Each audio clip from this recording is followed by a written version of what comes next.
everyone. I am Melinda Epler, founder and CEO of Change Catalyst and author of How to Be an Ally. I'm your host of Leading with Empathy and Allyship. Welcome. Allyship is about learning, showing empathy, and taking action. That process often includes learning, unlearning, and relearning, then building empathy for people with different experiences, and above all, taking consistent action. So each week we'll learn from somebody new. Please be open to new ways of thinking and understanding. You can learn more about my work and sign up to join us for a live recording at ally.cc. Let's get started. Hello, everyone. Our guest today is Donald Thompson, co-founder and CEO of the Diversity Movement and author of Underestimated, a CEO's Unlikely Path to Success. We'll be talking about his own experience as someone who has often been underestimated as a Southern-born African-American with no college degree, no technical background, as he self-describes, and his path to building, growing, and selling companies as a CEO, and now as an investor and a DEI expert as well. We'll talk about pushing boundaries, using success as revenge, and paving new pathways to success. So Don, welcome. Oh, thank you so much. I'm really glad to be here and looking forward to the conversation. Likewise. Before we dive into our conversation, just for our YouTube audience, let's describe ourselves for anybody who is blind or low vision. And I will start. Most of you all know already, I'm a white woman. I'm wearing glasses, long blonde and red hair. And today I'm wearing a navy blue striped shirt. And in my background on one side is a vertical shelf with some books and a plant cascading down it. On the other side is a growing number of plants around my book, How to Be an Ally, the bright orange cover. I am a Black man. I am in my early 50s, I like to say. I have a bright and vibrant smile, but I have some gray checkers throughout my gruffled beard, or a little fuzz there. And I'm wearing a black sweater. Behind me in my office, I have a picture that describes books with some of the characteristics that I believe, passion and grit and resilience. And very, very glad to be here with you all. Fantastic. Our ASL interpreters today are Talisi and Amber from our incredible partners at Interpreter Now. And you can learn more about them at interpreter-now.com. So Don, let's start first with a bit about where you grew up and how that shaped your career pathway. Yeah, so thanks so much for asking. I was born in Bogalusa, Louisiana, a paper mill town in Louisiana. And when you think of anything that you'd have stereotypical about the Deep South, this would be true, right? 4 or 5 stoplights, right? Football and sports were very big, one major employer. And certainly a lot of the interpersonal and segregation and racial challenges that many parts of America had in the 70s and obviously before. My parents met in high school. I'm the son of a football coach, so we'll talk about that maybe later on. But they moved to Connecticut to further their education and really created a significant sea change and opportunities for me and my sister. So I was raised mostly then in the Northeast and moved around a little bit with my father's career over the years. And so one of the things that I share with people is that I learned how to make friends quickly. Because when you're young, up and coming, going to school, and you're always the new kid, right? You have to learn how to find some commonality with people in different regions of the country, different backgrounds. And so those are some of the things I would share as we get started about my early upbringing. Yeah. Let's start with the word underestimated. Next, because the next conversation, I think it's really important for people to know what that means. What does that mean to you? You know, we all have areas in our life where people don't think the best of us. And so when I use the word underestimated, it can apply to me and my professional career, being the only in the room as a Black American leader for so many times. It could be someone that has disabilities and someone doesn't think they can do a very technical job because maybe they process information differently. It could be some of us that maybe don't fit a certain optical look and appeal. Whatever those things that people may think less of us for create that foundation for being us underestimated. And then it's for us to determine how we're going to react and respond and overcome, right? That initial picture that someone may have of us. What are we going to do about that? But that's how I think about underestimated. Yeah. This is the biases and the assumptions that people have about us, basically, that shape their perception of what we can and can't do, and our experience. Yeah. Well, let's go into that next piece then. A lot of your book focuses on your experiences as you navigate through systemic and cultural barriers to opportunity, microaggressions, macroaggressions, biases, sure, and other forms of inequity, as well as the intergenerational impacts of some of those barriers too, and the impacts to generational wealth and in careers. So how do you respond? How do you respond to adversity and people seeing you as underestimating you? One of the things that my parents taught me and ingrained in me, and so you can teach someone something, but you can also, through repetition, through examples you use and how you live your life, ingrain a thinking in them. And one of the things from my parents was, you have to win with the cards that you're dealt.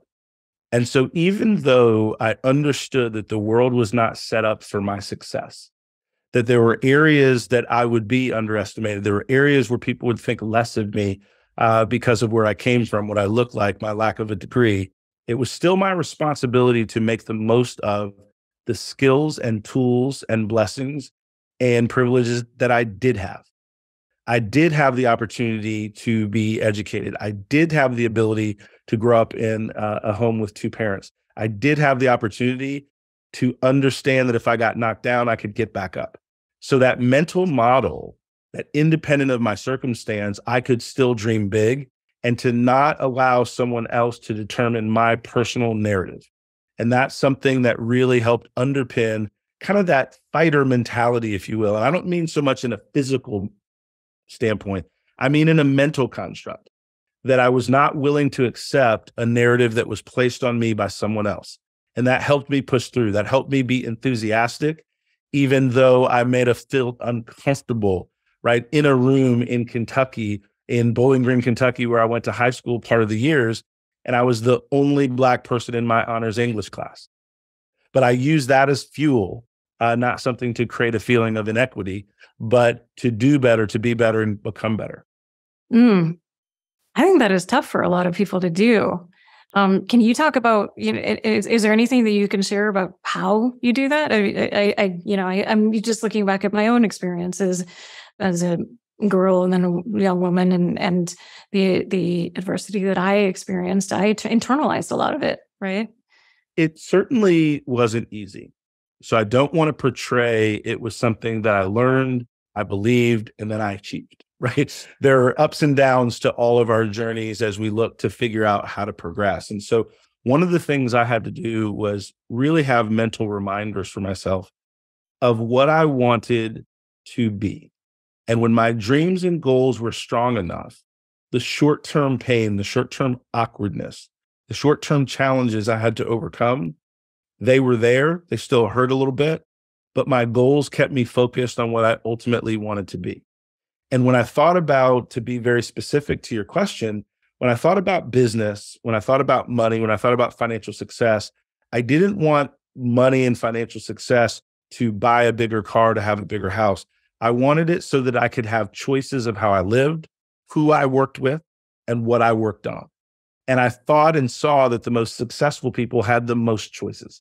And so those are things that I kept in the forefront of my mind when I really wanted to kind of go in a corner and be silent and not heard, not defend and fight for myself. I kept in front of me what I ultimately wanted. And those are things that kept me moving and motivated. The second thing that I will tell you is that even though I was the only in many cases, I also got good at finding common ground with people in these environments.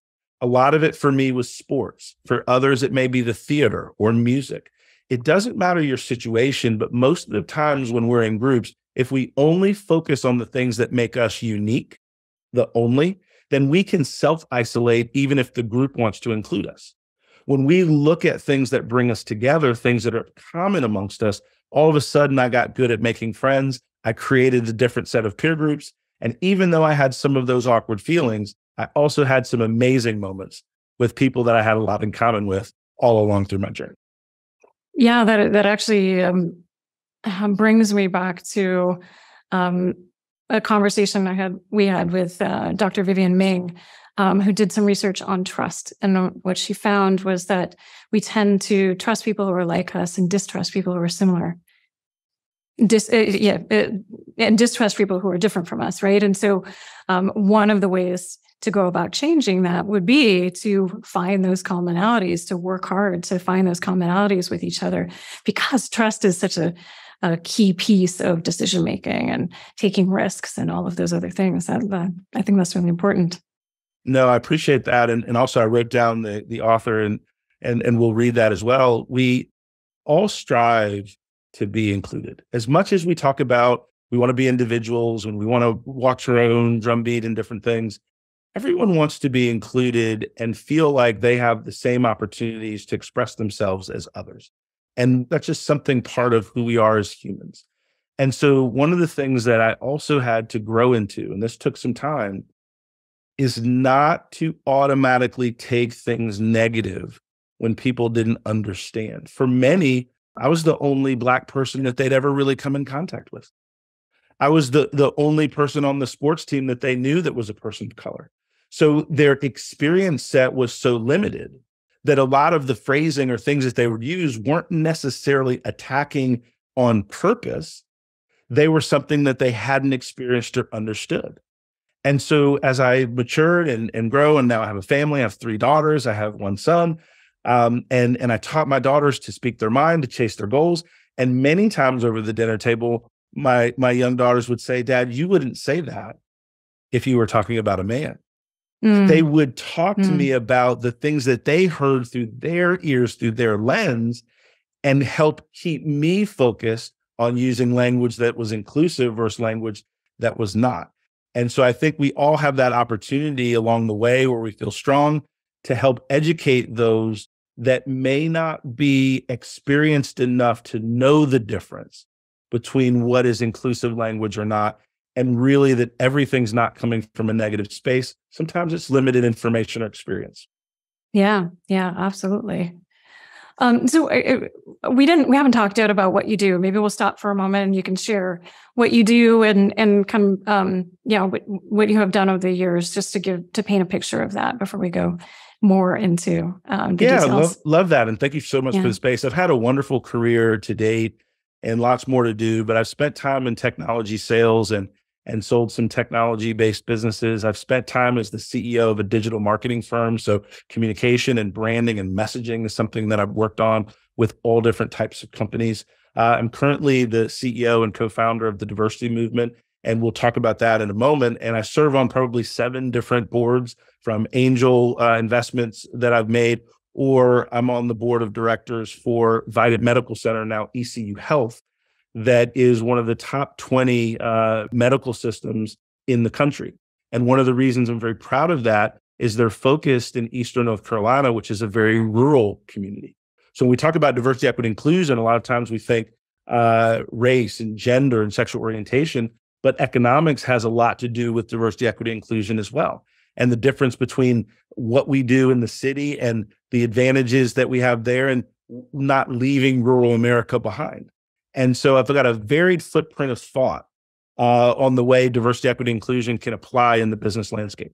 And I think in that too is one of the things that is really powerful is in terms of success, in terms of people who are underrepresented, underestimated, marginalized. When they become successful, there's a ripple effect too, right? And that ripple effect is the people you hire, the communities where you're impacting, where your business thrives, where you're investing, the generational wealth that grows, as well as the ability for younger people also to see themselves reflected, right?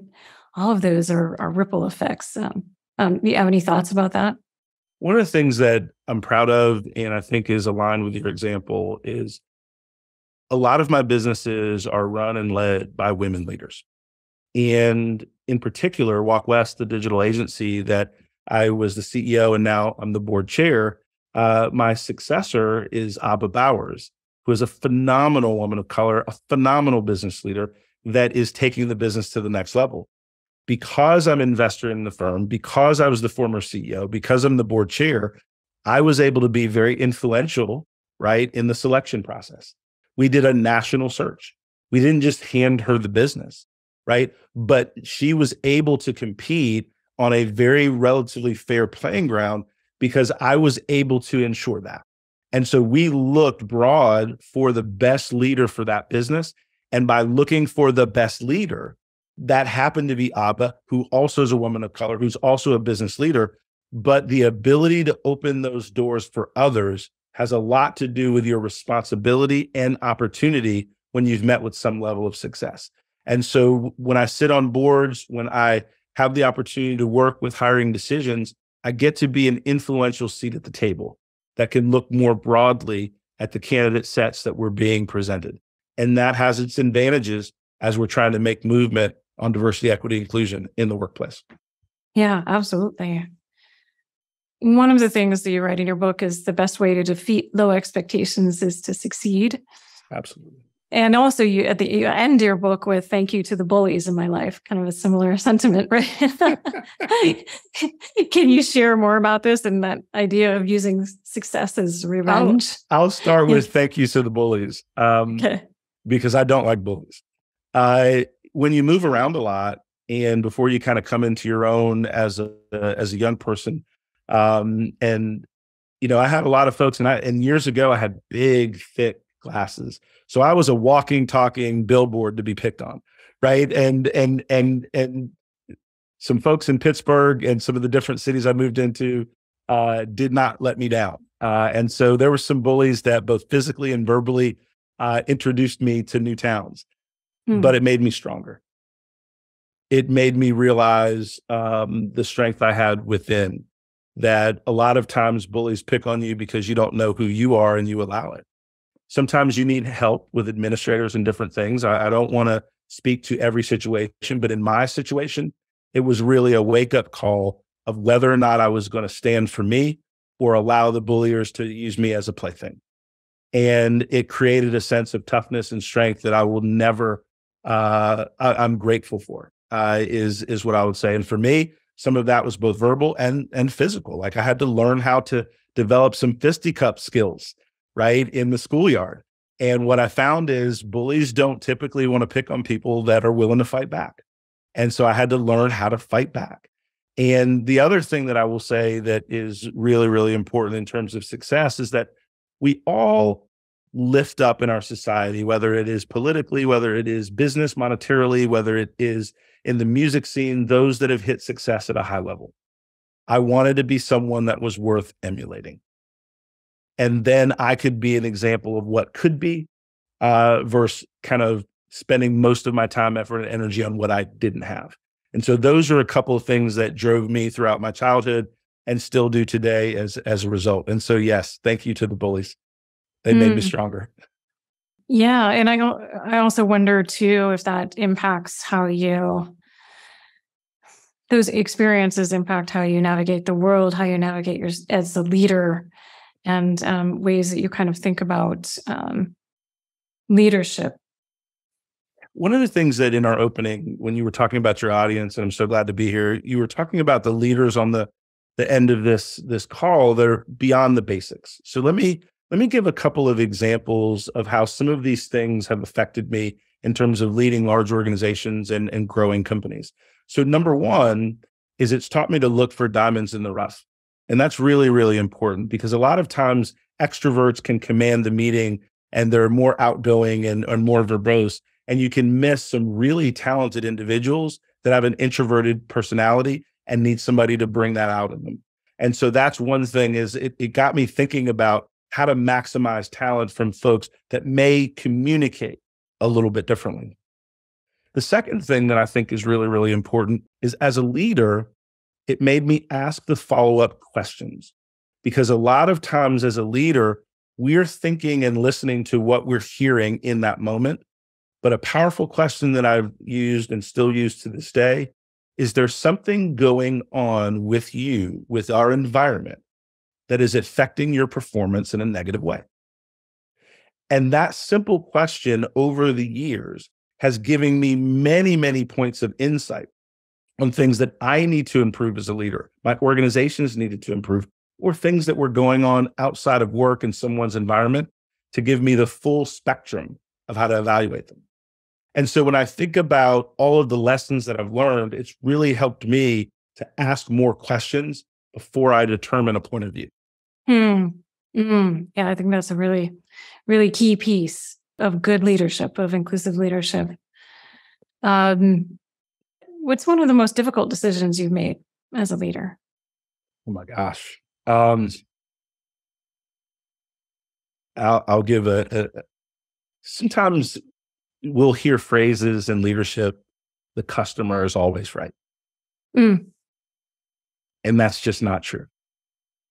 And sometimes, and sometimes your customers and clients' behavior negatively impacts the team, or your customer or client's behaviors are contrary to the brand that you're building as an organization. Some of the toughest decisions that I've had to make is when to walk away from a financially beneficial relationship because the business alignment wasn't there for the team members that I wanted to be with me for the long term.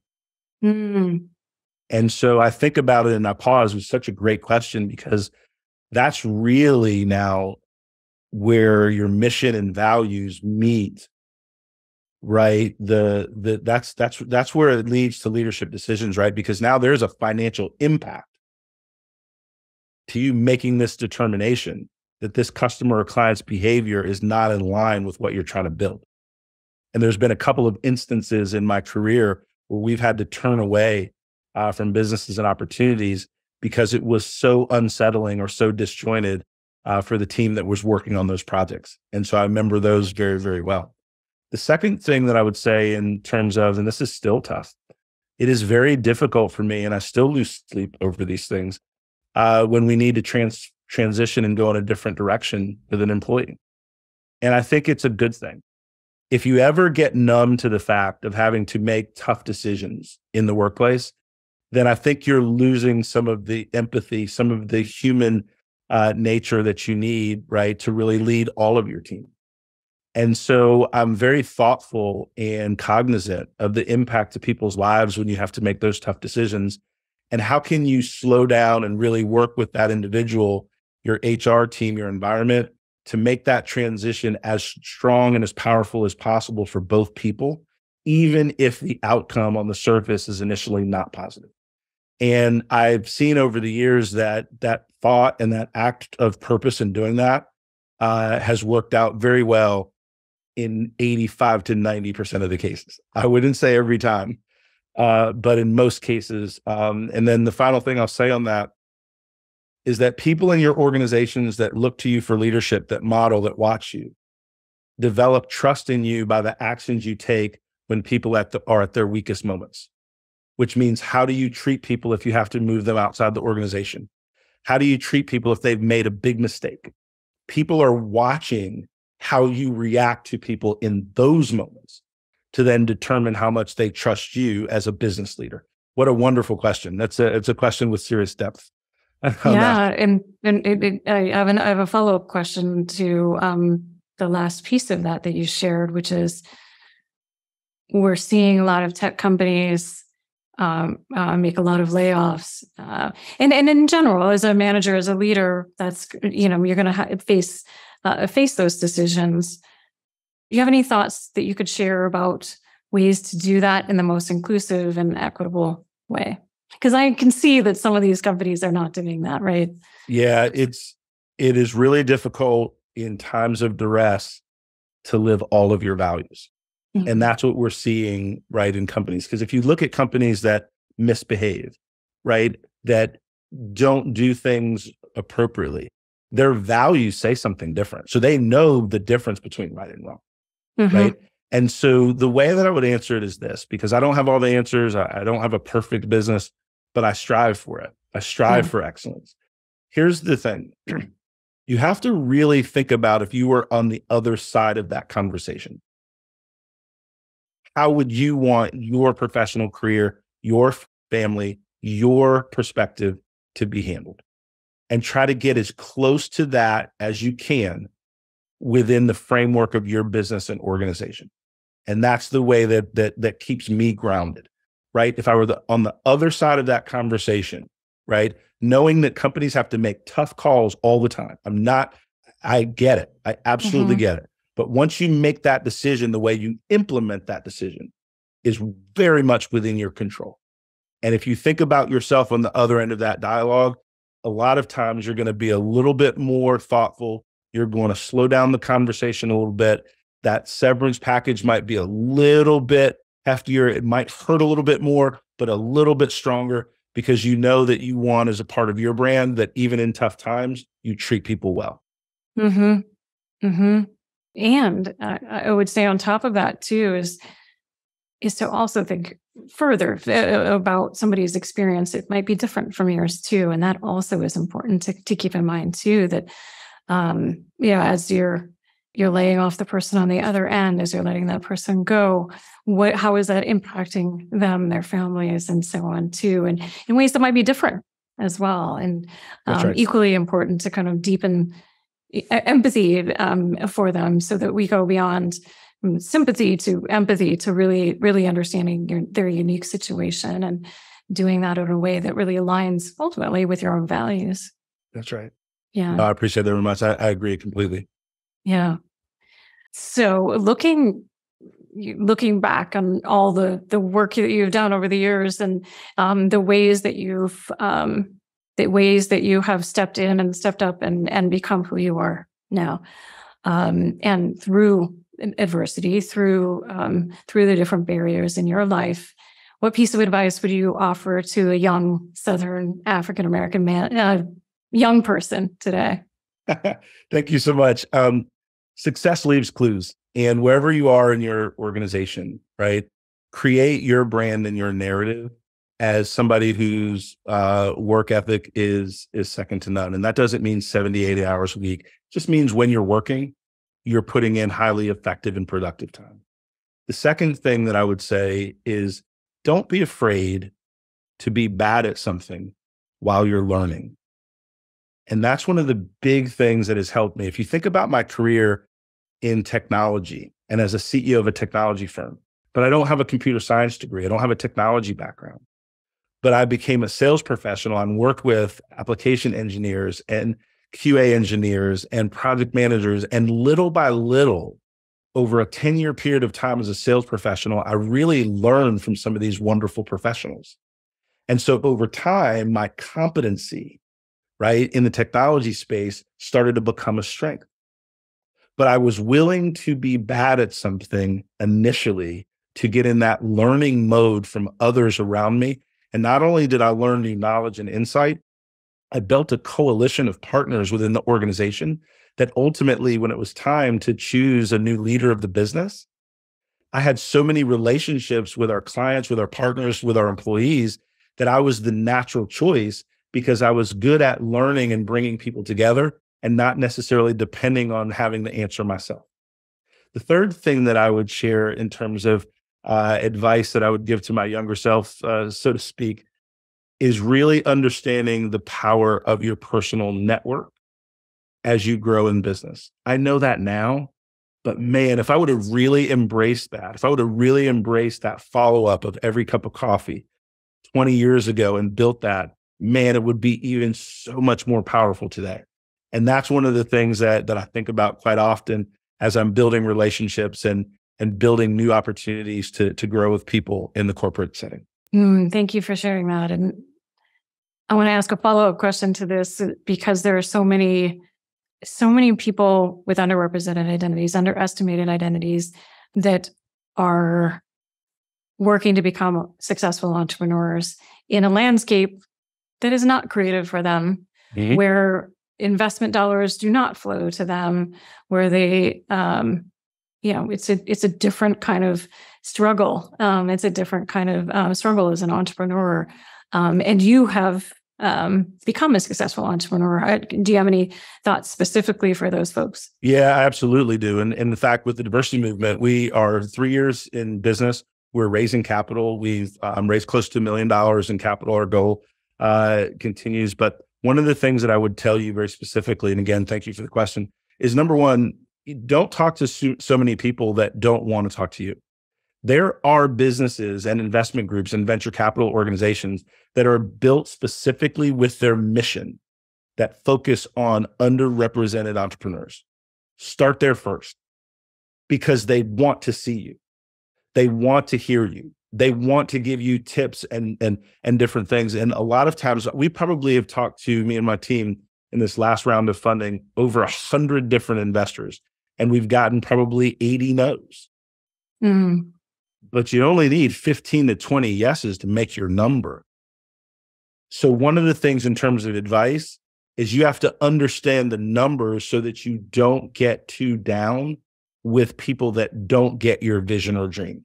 If you think you're supposed to go 1 of 1, if you think you're supposed to go 5 of 5, you're misrepresenting the anxiety and pressure that you need. If you realize that if you talk to 100 people and 10 to 15% want to go into due diligence with you, if out of that 10 to 15%, 50% of them end up investing, that means you got 6 to 7 investors that can get you started and get momentum in growing what you need to grow. And then once you get those 6 to 7, then the numbers reshape themselves the next 100 you talk to, because people have already believed in you with their checkbook. So knowing and understanding what the true numbers should be can take some of the anxiety out of it. The final thing that I would say is really do your homework based on the feedback that you get from investors that say no. When I think back, I have about 25 very specific points that helped me grow into a better pitch with this new business from the investors that said no. And it's really, really important to move away from the emotion of it and move towards the factual reasons. And then you can now have a much more powerful presentation as to the ones you're going to win with eventually anyway.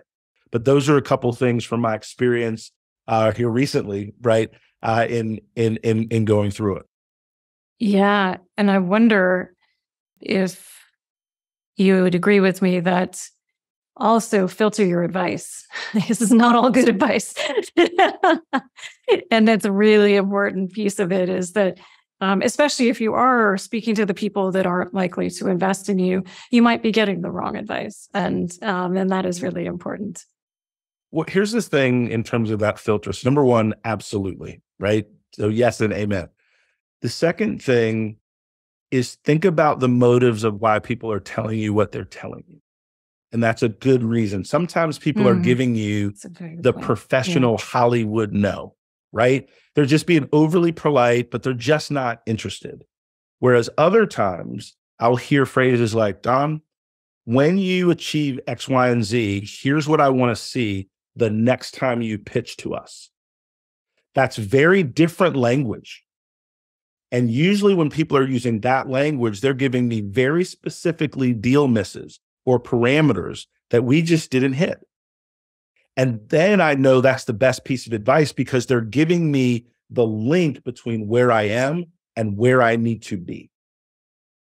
And when I start to hear that kind of phrasing, powerful. And the second thing is I usually don't take advice from people that don't give me something. And here's what I mean. I'll talk to a leader or investor. They'll say, you know what? This isn't for me right now. You should talk to John. They're in a fund and this is what they're looking for. Don, this isn't what we're looking for right now. You should see XYZ accelerator. Usually people that care about what I'm doing, want me to win, are going to give me some piece of practical advice or referral that is very targeted, which lets me know they heard what I was saying. So even though I wasn't a good fit for them, they took that information and pointed me in a reasonable direction that could move me further down the line. Those are the folks that I tend to listen to. Interesting. And I actually think that you write about mentorship in your book. I actually think that works for mentorship too, right? Absolutely. I think I wouldn't be where I am without some really powerful mentors. And one of the things that I tell to folks that I talk with is you have to be ready to be mentored.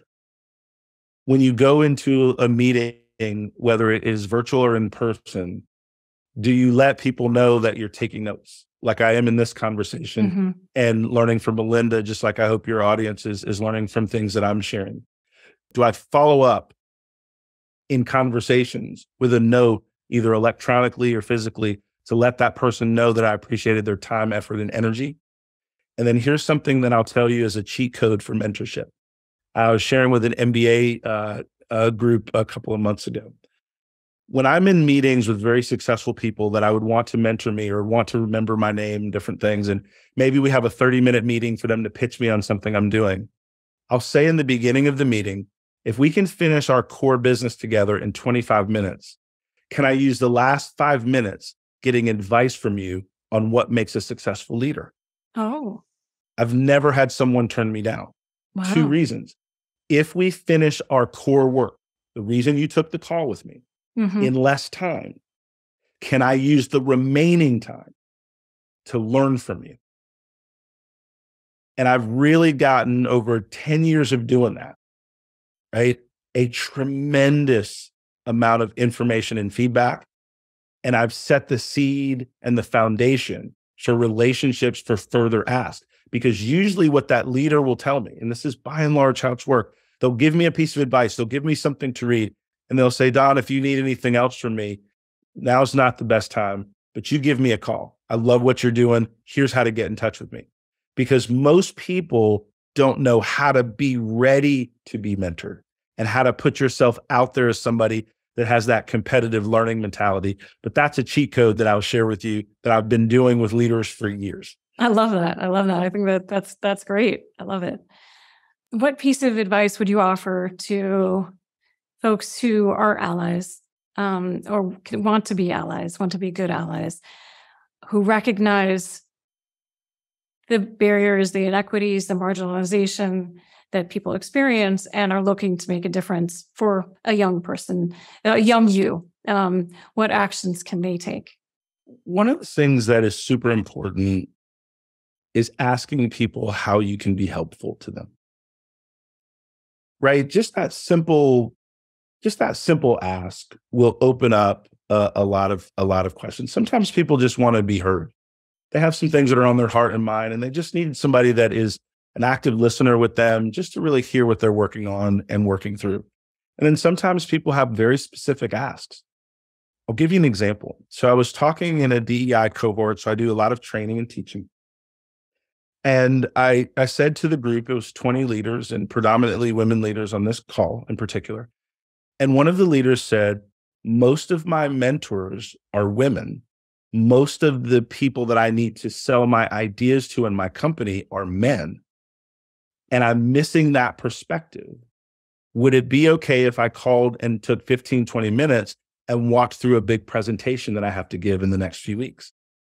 And I said, absolutely. Right. And we walked through the presentation, and I gave some comments of thinking about leaders and how they receive information. But I asked that group, how could I be helpful? And I got some very specific requests back. But as an ally, I had to open the door. It's the responsibility of someone else to walk through the door, right? Like I don't walk down the street and it's like, I'm an ally, I'm here to help. Allyship, I'm here to help, right? But when I'm in those settings and I say, listen, if I can be useful, if I can be valuable to you based on my background, based on what you know, please reach out and I'll reach back. I had a person that's just starting their MBA reach out on LinkedIn and ask for a virtual cup of coffee for about 10 to 15 minutes because they're in career transition. Their resume is light for where they want to go. So what we talked about is how to link skills from current experience, current education, previous things that have been very successful, and how to align those skills with the new arena that she wanted to go into. And for me, because I have a varied career, lots of different industries I've been working on, I could help her with that mental mapping that we could then document on paper. And we did it in about 15, 20 minutes. So to answer your question in terms of how to be a good ally, in my opinion, is I like to get practical. I want to know what roadblocks that you're facing that you understand. And then how do we put some things in action that we can get moving to overcome them to make the world a little bit better place, a little bit smoother. Fantastic. I always I always end with two questions. The first is, what actions would you like people to take coming away from our conversation today? So the action that I would hope people would take from the conversation today is two things. Number one, be much more inquisitive about finding those diamonds in the rough within your organization, right? Because as leaders on this call, we have the ability to influence diversity, equity, inclusion in our businesses. And one of the way to do that, right, is to get to know people and their superpowers that might not be easy and obvious to spot, number one. The second thing that I would say is keep winning and succeeding. You have more power in your organization the stronger you are as a leader within your organization, and results matter. The more you succeed, the more you can take that platform and make sure that the organization behaves aligned with their mission. And I really feel very strongly about that because leaders in business at all levels listen to their superstars. So become one so that you can now look out for others in the organization a little bit better from that different perch. But thank you for that question. That was a good question. Yeah, absolutely. Last question is, where can people learn more about you and your work? So I'm big on LinkedIn in terms of the amount of time that I spend there. I'm big on LinkedIn. That came out like I love it. that came out super weird. I'm big in these LinkedIn streets, you know. But if you reach out on LinkedIn, I'll reach back, connect, follow. And then DonaldThompson.com is a great way to get access to the book and speaking and coaching. And then the final thing I'd say is the diversitymovement.com has a bunch of free resources about how to make DEI applicable in your day-to-day work, whether it's the ROI of DEI, whether it is how to have tough conversations in the workplace, whether it is a free calendar that really looks at all the DEI events and how to model those in the flow of work. We're very big in a mission-based way of having a lot of free resources available for those that want to learn to be more. Fantastic. Don, thank you. Thank you for sharing your experiences. Thank you for sharing your expertise and having the conversation today. Appreciate you. Oh, thank you so much. This has been really, really fun. Awesome. Likewise. All right, everyone, make sure you do take action as a result of this conversation. Do something different. Make a commitment to taking action, and we will see you all in the next episode. We'll share resources and a transcript from this discussion at ally.cc. And please make sure to subscribe to our channel and rate this show. It makes a difference for us. Thank you for being part of our community.